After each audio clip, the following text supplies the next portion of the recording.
Enfin sorti du cauchemar de la grotte, Georges va devoir affronter une terrible nouvelle dans Demain nous appartient. Maëlle El Ajaoui, son interprète, nous a teasé la suite de cette intrigue très forte et l'arrivée à 7 de la mère de Georges. Halluciné, Georges vient de passer plusieurs semaines enfermé dans une grotte et passé très près de la mort.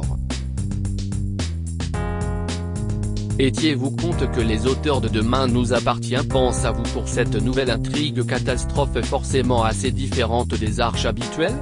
Maëlle El Ajaoui, oui, je suis hyper heureux, et je les remercie vraiment de m'avoir donné à jouer ce genre d'émotions et de situations que Georges n'a effectivement pas l'habitude de vivre. D'après ce qu'on a pu voir sur les réseaux sociaux, les conditions de tournage n'avaient pas l'air évidentes lors de cette arche catastrophe. Est-ce que vous avez la sensation que ça vous a aidé à vous mettre en condition et à être au plus près de ce que ressentait votre personnage? Je crois que la production a vraiment voulu nous mettre dans des conditions acteurs studio, oui. Tourner dans une vraie grotte, avec des conditions réalistes. Et être face à la dureté que ça peut imposer de par le décor en lui-même qui est vraiment brut et difficile à vivre au quotidien. Car une grotte c'est sympa quand on la visite durant 1 heure ou 2. Mais quand on reste à l'intérieur durant plusieurs semaines, plusieurs heures, on vit forcément des émotions assez fortes. C'était intense mais je souhaite à plein de comédiens de pouvoir tourner dans ce genre de conditions car ça aide vraiment à donner le maximum de nous-mêmes. Étiez-vous compte de pouvoir montrer une facette plus fragile et plus sombre de Georges au travers de cette intrigue? Bien sûr, c'était un challenge. Et tous les retours que j'ai sur les réseaux sociaux ou par message vont dans ce sens et sont hyper positifs donc je suis forcément heureux. C'est impressionnant de voir qu'il y a plein de gens qui sont émus et touchés par ce que traverse Georges. Et puis j'ai reçu aussi des messages de félicitations de gens du métier qui me disaient que c'était hyper bien, qu'on était tout juste dans les émotions et dans le jeu avec tous les copains, donc je suis ravi. C'est bien qu'on ait pu voir une autre facette de Georges dans ces épisodes et c'était un vrai bonheur de pouvoir jouer ça. Lundi, Georges, Victoire, Judith, et les autres ont enfin pu être secourus et sortir de la grotte.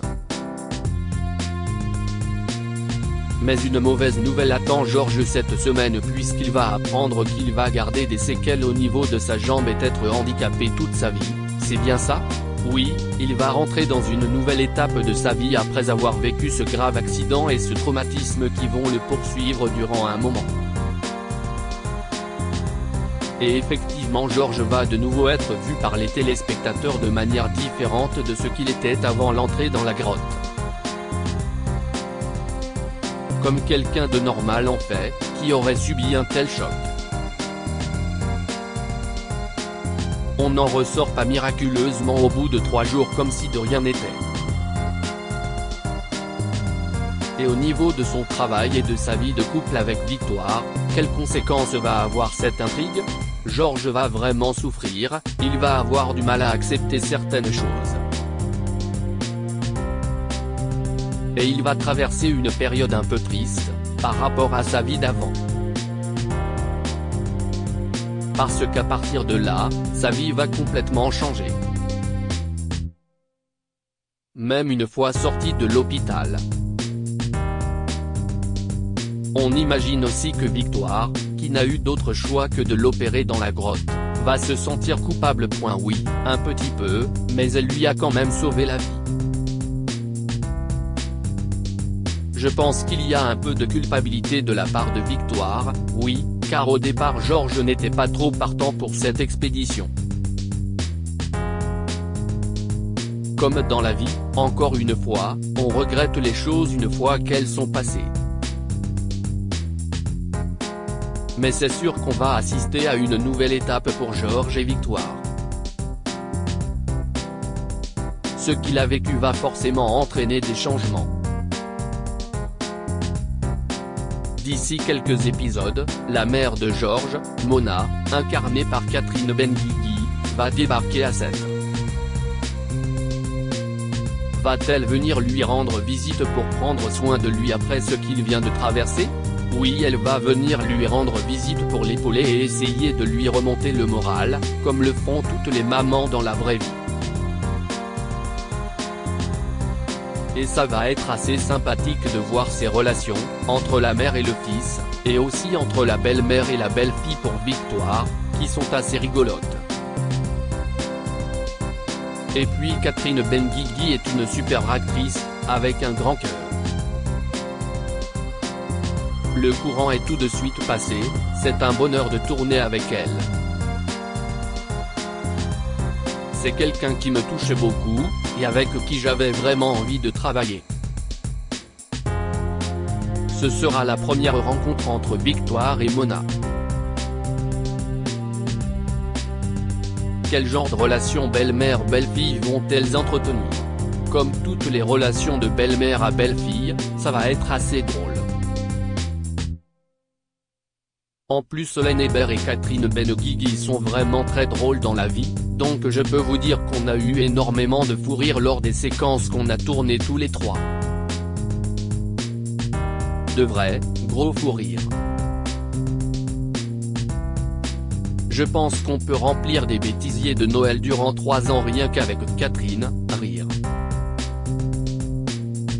Cette intrigue catastrophe sera suivie par une grande intrigue sur les Lazari dans quelques semaines, avec Franck Sémonin en guest. Georges sera donc encore assez présent, aux côtés de Victoire. Vous êtes plutôt gâtés depuis le retour de Solène Hébert, on voit beaucoup Georges et Victoire à l'écran. Oui, c'est clair que je suis gâté. Mais pour être très honnête, depuis l'arrivée de Georges dans la série, je me sens très gâté. Les auteurs ont été très gentils avec moi. On me voit sous un nouveau jour en ce moment donc c'est évidemment excitant pour moi mais je suis très heureux de tout ce que j'ai eu à jouer et à défendre depuis le début. Mais si est-il vrai que Georges va encore être très présent à l'écran ces prochaines semaines et c'est un bonheur. On fait ce métier pour pouvoir jouer un maximum de choses. Il y a quelques mois un sondage avait révélé que Victoire et Georges faisaient partie des couples de Demain nous appartient préférés du public. D'après vous, qu'est-ce qui fait que les téléspectateurs se sont autant attachés à eux? Je ne sais pas trop, rire. Peut-être parce qu'à la base on n'était pas un couple attendu. L'inattendu rend le couple plus original, et peut-être plus réaliste aussi. Je pense que c'est une histoire d'amour qui est assez représentative de la réalité.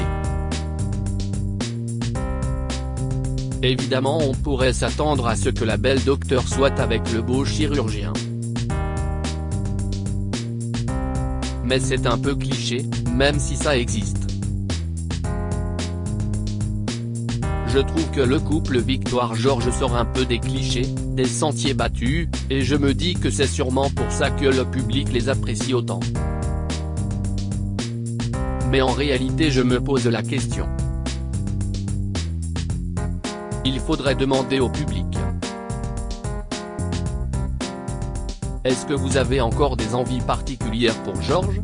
Des registres à explorer? Ou des comédiens avec lesquels vous aimeriez tourner davantage? J'ai un vrai penchant pour la comédie. J'ai accepté d'interpréter Georges parce qu'il avait justement ce côté un peu comédie que j'aime beaucoup.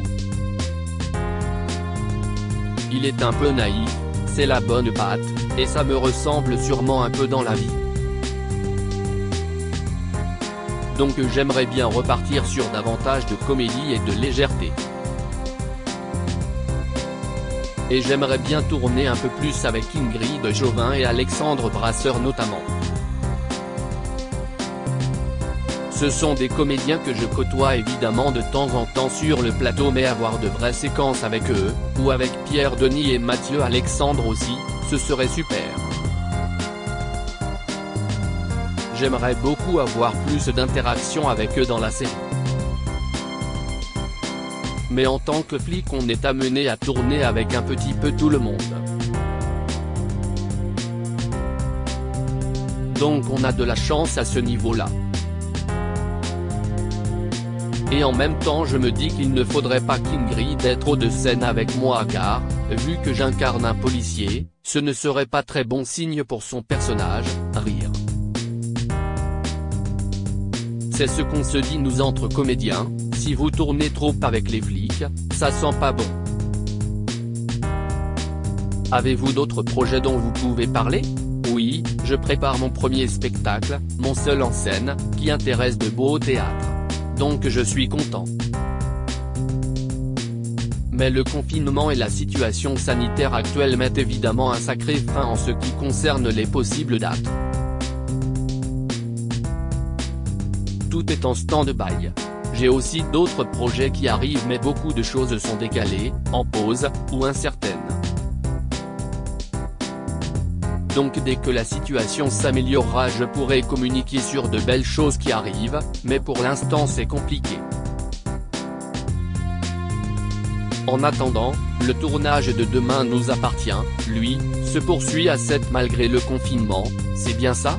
Oui, le tournage de Demain nous appartient continue.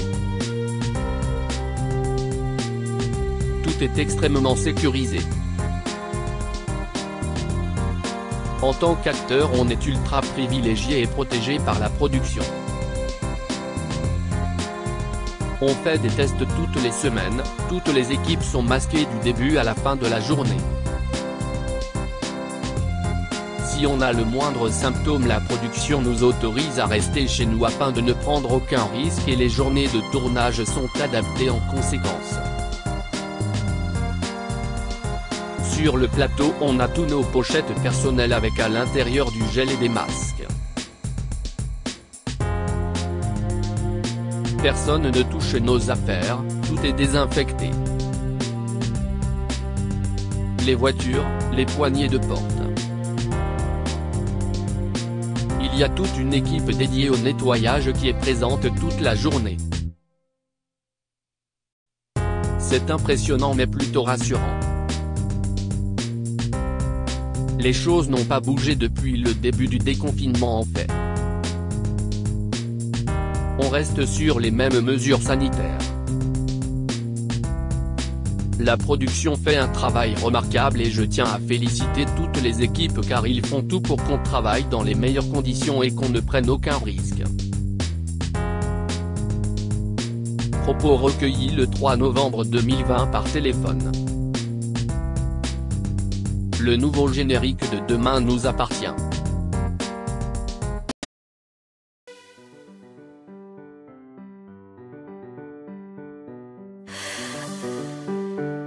나